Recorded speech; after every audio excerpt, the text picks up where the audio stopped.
Hi, it's Shayla from Making Lemonade from Lemons, and today I thought I'd bring you guys along. I'm going to be making a cinnamon swirl bread.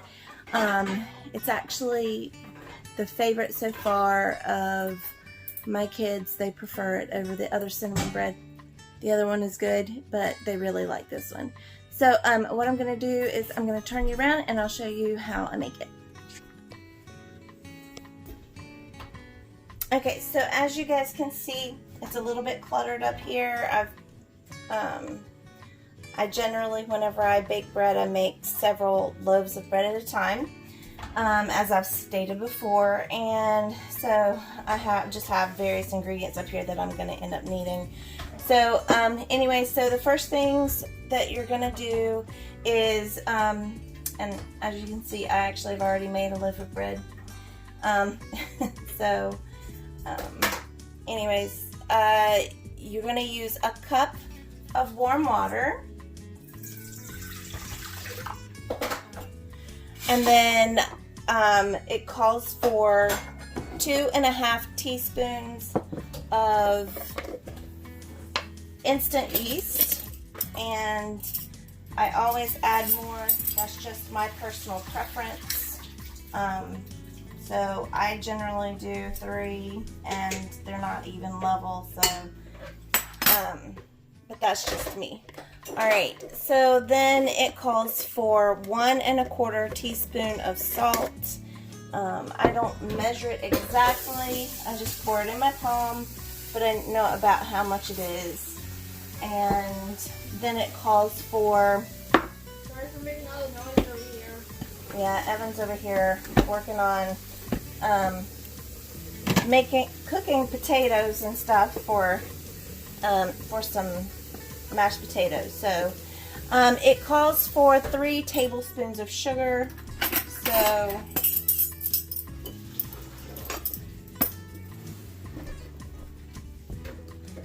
if I can get in here.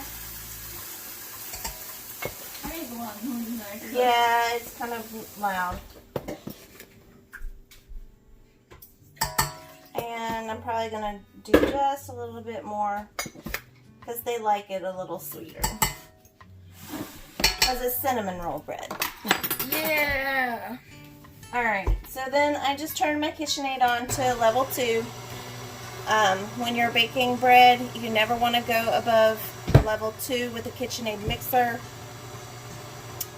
Whenever you start adding the flour, I could have had this on with a different paddle, and I could have had it on 4 or 5 right now because it's just liquid and a little bit of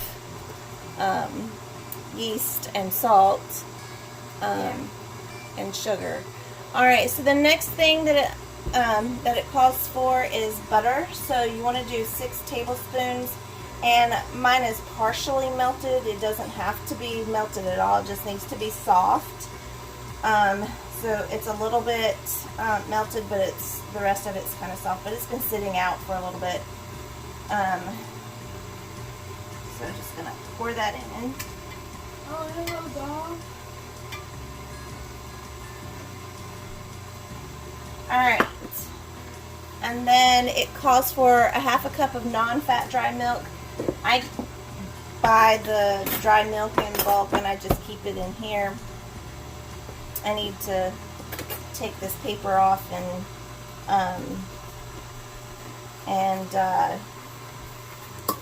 put a different label. Can you not crunch in everybody's ear?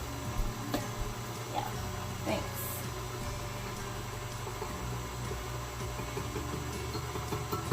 So that's the dry milk. And then it calls for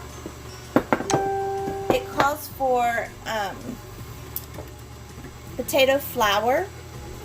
Anytime that it calls for potato flour, if you don't have potato flour, you can substitute instant mashed potato flakes. Yeah.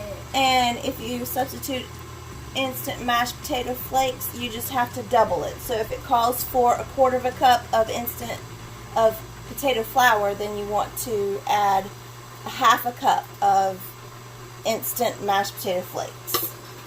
So that's what I'm going to do.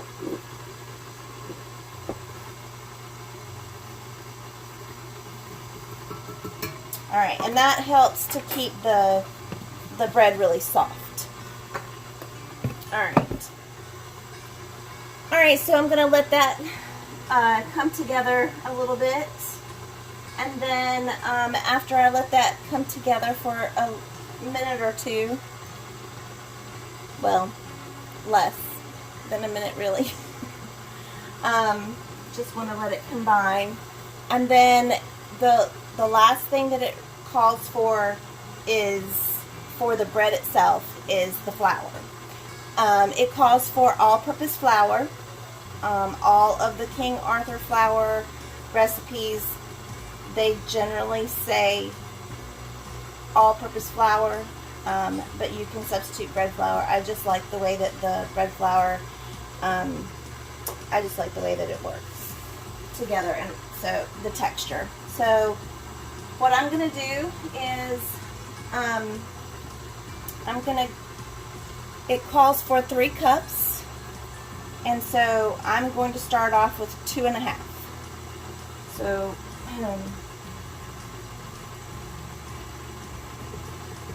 I just go ahead and add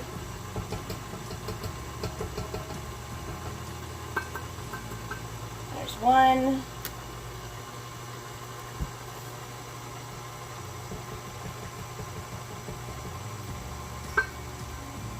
2, and a half. And I'm just going to let it come together and form into a ball. And I will take you over here so that you guys can see that.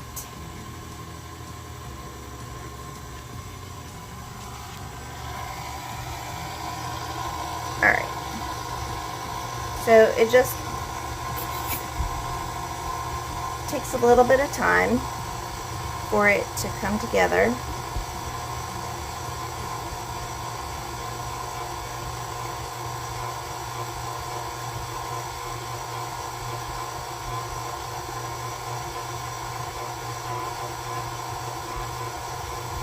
And as you see, it's forming into a ball.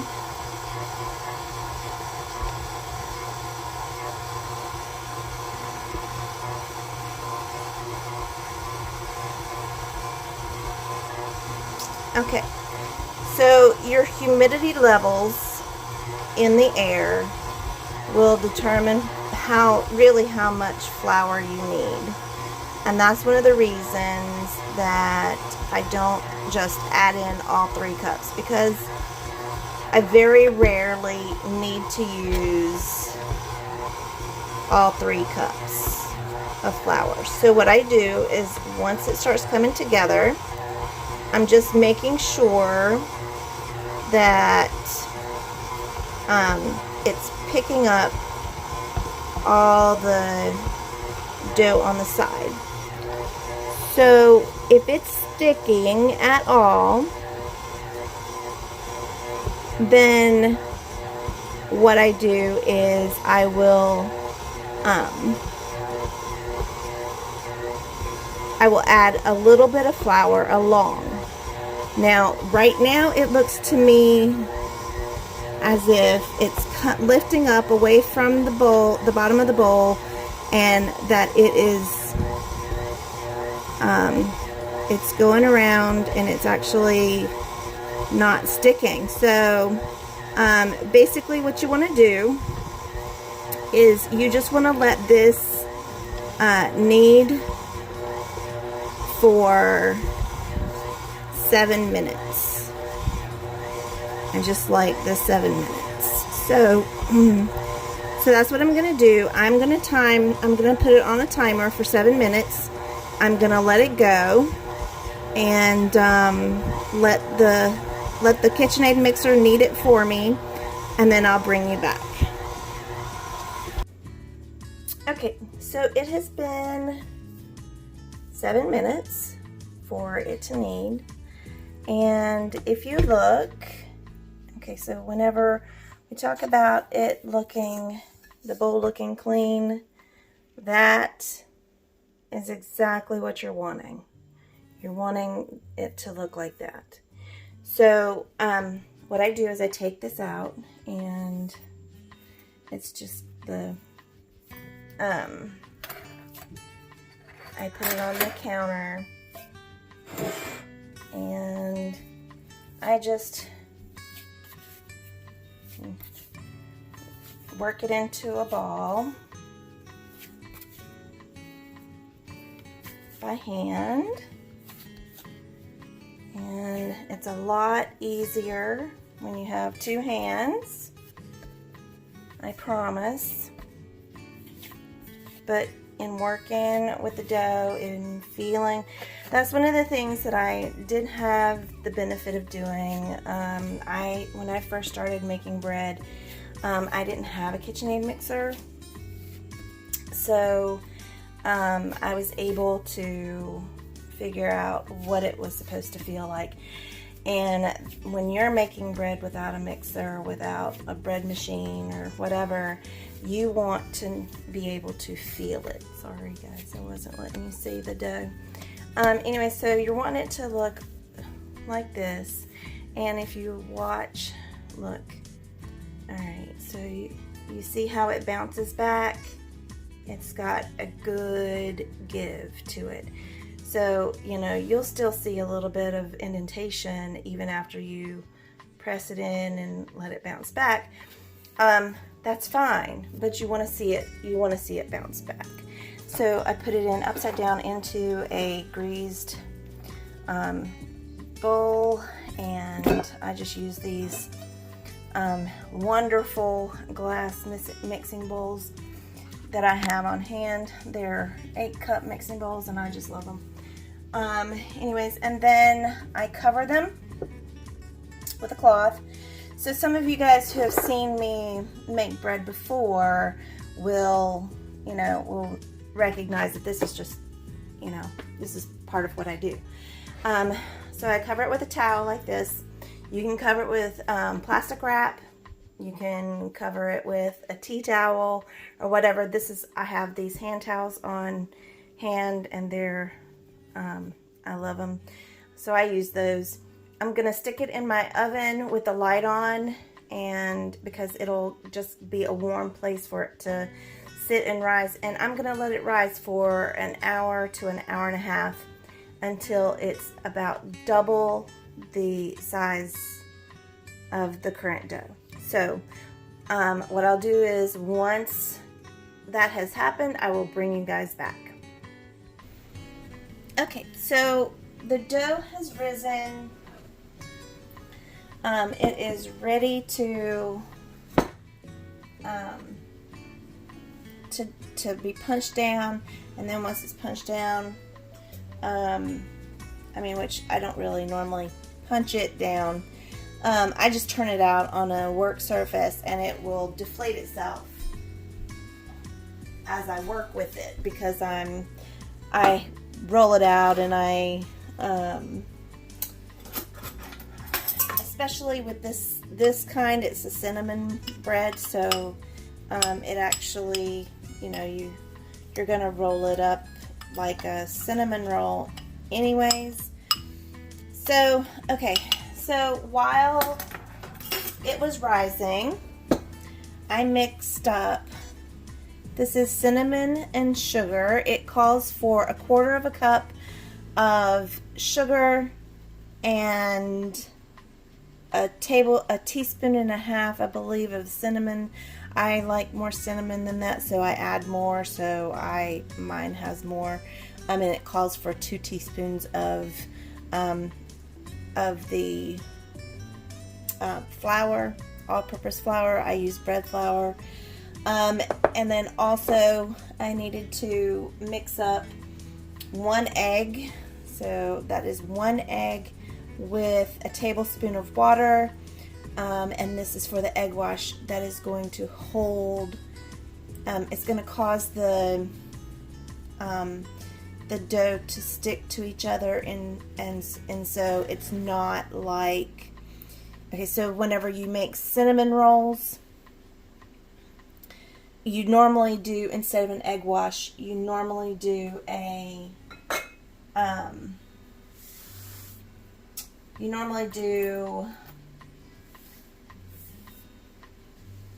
butter that kind of thing. And what that does is it allows the dough and the cinnamon to kind of pull away from each other. Well, whenever you're doing this kind of bread, because it's a loaf of bread, okay, and so it's going to be a cinnamon swirl loaf, you don't want the dough to pull away from each other. You want them to stick together so that it rises as a full loaf and it's not a pull apart. So that's why you use the egg wash instead of, there's some flour, a clump of flour. That's why you use the egg wash as opposed to butter, melted butter. So what I'm going to do is I'm going to take my little brush and I'm just going to brush this egg wash all over the dough that I have laid out here. I know you can't see all of it, but you can see enough, I think. Let me see if I can point it down a little, point it down a little bit more so you can see a little bit better. Alright, right.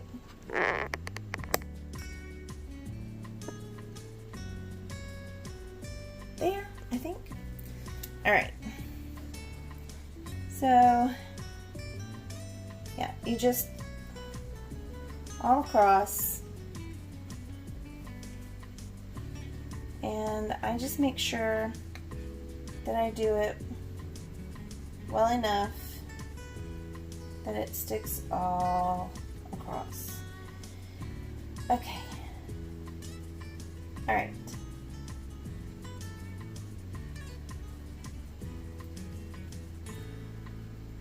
All right, then once that's done, then I sprinkle, and you know, you can sprinkle it however you want. I like to sprinkle it pretty thick, and I tried using a spoon in the past, and I just think that, I mean, I know that I'm gonna make a little bit of a mess anyways, so it's fine, because I can clean it up. But I just sprinkle it on like this.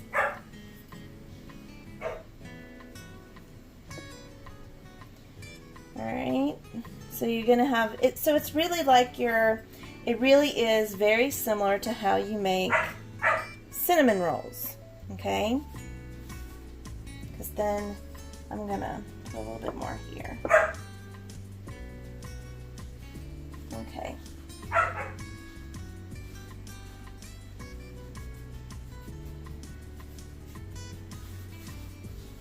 Okay. All right. And I just pat that down a little bit so that it soaks in, and then I start to roll it. Okay. So you just roll it up gently.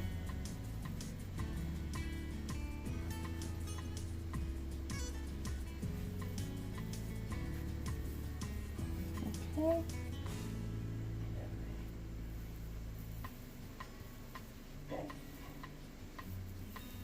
And then once I get to this part, I just kind of flip it toward me, and then I start to pinch it off. Okay.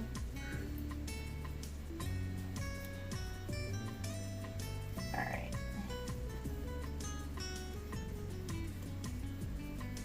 Okay. And then I tuck and pinch the ends on both sides, and then gently pick it up. You don't want to, I guess it doesn't really technically matter, but I like to be a little bit more gentle. All right, so at this point, I push it down in here. So I kind of flatten it out into the pan so that it fills the corners, but I don't put as much pressure as I would a normal loaf of bread. So what I'm going to do is I'm going to cover this again, put it in the oven, and the oven which is turned off, and I'm going to let it rise again. And once it's up to about here to the lip of the pan, then I will turn the oven on and bake it. So what I'll do is I will show you guys what it looks like once it has risen more in the oven.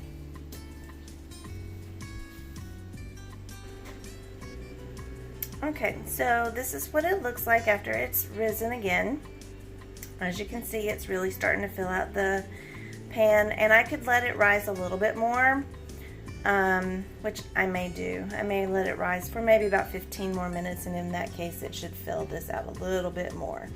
But I don't want it to rise too much, because if I let it rise too much, then it can cause it to fall too. So I think I'm going to let it rise for maybe about 15 more minutes. And then I'm going to go ahead and turn the oven on, and I will bring you back and let you see what it looks like whenever it's all done. Okay, so this is how it turns out. So it's nice and brown on top, but if you look in the middle, look. It has a cinnamon twirl. A swirl of cinnamon, and it's nice and moist, and anyways, it's really good. You cannot have that whole piece. I'm not gonna have the whole thing. You can have a piece of it in here in a little bit. But anyways, so that's how it turns out. It's really pretty. It tastes delicious. And I think you guys will like it. What I'll do is, like I said, I will link it in the description below. And so if you like the video, click like, subscribe, and we'll see you soon. Bye-bye!